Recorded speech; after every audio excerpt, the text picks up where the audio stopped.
At the end of next month, the Nintendo Wii U shop and the Nintendo 3DS shop are closing. Xbox just announced that they are going to be shutting down the Xbox 360 store. Both companies, very much so, have made it clear that you could still download your already purchased games, but what does that mean for the future of retro titles? Well, when it comes to Xbox, you're fine.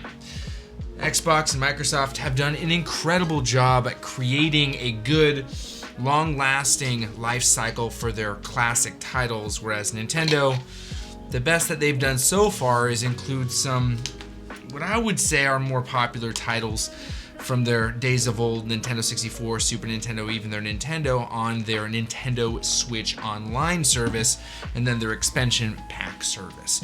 The thing that is a problem is we still have some huge libraries, Game Boy Advance, Game Boy Color, even Game Boy, that aren't represented. Now, I am the first to admit, I don't know a lot about what it takes to get games onto those services. Based on what I've seen with Nintendo Switch Online Expansion Pack, with GoldenEye, even the most recent addition to our Nintendo Switch Online, seeing it be pretty much a like-for-like port, and, well, it being kind of rough versus the Xbox release, which was actually really nice with different thumbstick layouts.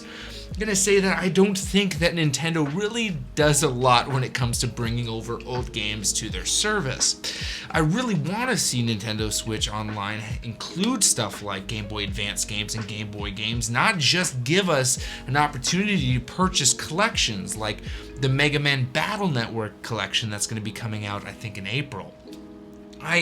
I'm bummed that I'm not going to be able to potentially peruse a store like the Nintendo Wii U online store and the Nintendo 3DS store, but the problem that really arises is, what does that leave us to do? Are we to go and find the hard copies of the games that we want to play and purchase them at exorbitant rates because, well, retailers, resellers, whatever, retailers and resellers are marking things up at an unfortunately high rate? Or are we to emulate, which is known to be on paper illegal?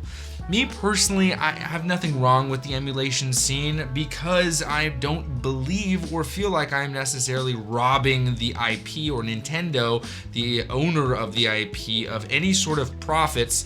And also, I don't think that those ROMs specifically are diverting sales. It's very clear based on the actions of Nintendo that they don't really want the sales. Otherwise, we'd see some of that support. Even the games they do support, Ocarina of Time, Majora's Mask, Banjo-Kazooie, any of those games that we're seeing on NSO are, well, minimally upgraded.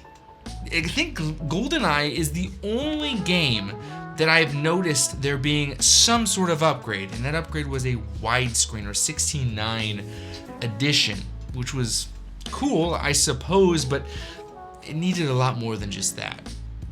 I'm saddened that we are going to lose some of the options that we have on original hardware, but let's be honest, if we're to talk about the original way to purchase these games and store them, it's hardware only. See, I have a Nintendo 3DS that I've been given, and it was an old buddy's, and I was playing it, and once it was mine, I decided to wipe it, and the 6 games that were digitally on there weren't tied to his account, nor were they tied to my account. They were tied to the hardware, which is ridiculous. Absolutely ridiculous. Now, Nintendo has since really leaned into the new account kind of system that we're seeing with some of the big boys like the PSN or PlayStation 1, as well as the Xbox account, where your game purchases are tied to the actual account that the purchase was made on. But that doesn't change that if for some reason, which it probably will, your Wii U kind of goes kaput, and then you go over to some sort of retro station or retro store or even a Goodwill and purchase yourself a new piece of hardware, you're going to lose not only your save data, but all of your games. Yes, all the digital purchases that are there. So it's just a poorly managed system in and of itself. Now, I'm a huge Nintendo fan, so anytime something closes, it's saddening. And I know I spoke very little about the 360 situation, but see, I didn't need to speak much about it because Xbox has done a really good job, a solid job, at taking their old library, whether it's games that were popular, games that were more niche, or games that just no one knew about, and carrying it over to the newer generation through backwards compatibility, updates, upgrades, whatever you may want to call it, or anything. They did a phenomenal job. I'd love to see Nintendo take some sort of responsibility for their games and do that, but I don't know. I'm not too sure. I'm new to the Nintendo game when it comes to looking a little bit further behind the scenes. I'm new to the whole gaming thing as it stands. I've only been doing this for a couple years intensively, so I'm not too sure what we're going to see down the pike. But for those of you who are keeping track, March 27th is the day. Dang, that's some good coffee. Happy gaming.